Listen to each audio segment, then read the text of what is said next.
साथियों, आज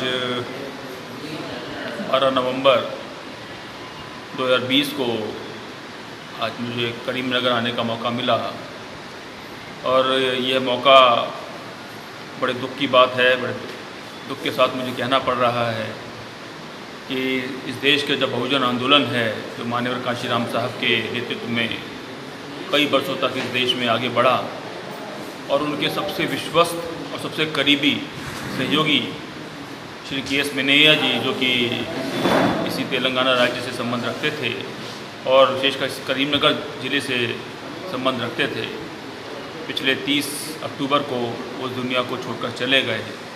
और आज उनके जो साथी हैं तेलंगाना राज्य के करीमनगर ज़िले के, उन लोगों ने उनके शोक में, उनकी याद में उनको श्रद्धांजलि देने के लिए आज ये कार्यक्रम का आयोजन किया है। और मुझे उन्होंने कहा कि आप आएँ, तो मुझे बहुत के साथ आना पड़ा। हालांकि मैं जब भी आंध्र प्रदेश आता था बड़े खुशी के साथ आता था, मैंने ये से मिलने आता था।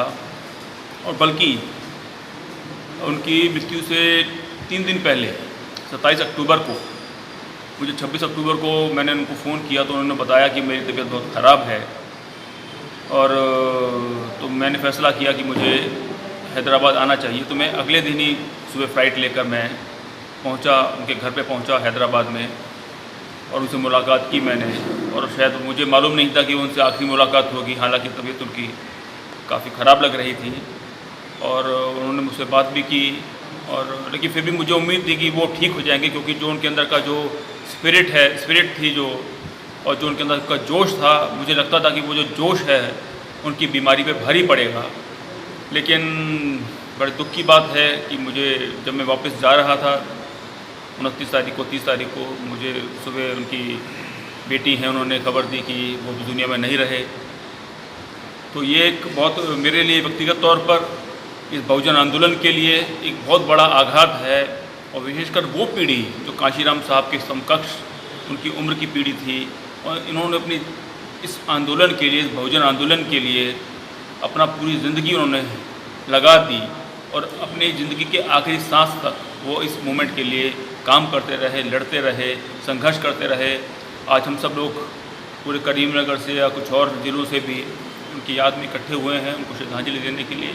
और मैं खुद भी आज चलकर दिल्ली से आया हूँ, और मिन्नैया जी की याद को तरोताज़ा करने के लिए, और इस बात को आगे बढ़ाने के लिए कि जो काम उनका पीछे छूट गया है, अधूरा रह गया है, हम सब की ये जिम्मेदारी बनती है। और हम सभी लोग प्रण करते हैं, प्रतिज्ञा करते हैं कि उनके इस काम को, जो अधूरा काम रह गया है, उसको पूरा करेंगे। इसी संकल्प के साथ हम लोग आज कार्यक्रम कर रहे हैं। और मुझे पूरी उम्मीद है कि उनका जो अधूरा कारवां है, बाबा साहब का जो कारवां है, पेरियार साहब का कारवां है, कांशीराम साहब का जो कारवां है, महात्मा फुले का कारवां है, वो जल्द ही अपनी मंजिल तक पहुँचेगा। धन्यवाद। मेरा नाम प्रमोद कुरील है, पूर्व सांसद बीएसपी, कांशीराम जी का बहुत करीबी उनका सहयोगी रह चुका हूँ। और अभी हम लोग मूवमेंट चला रहे हैं, और उसके बारे में फिर कभी बात करेंगे, आज मौका नहीं है।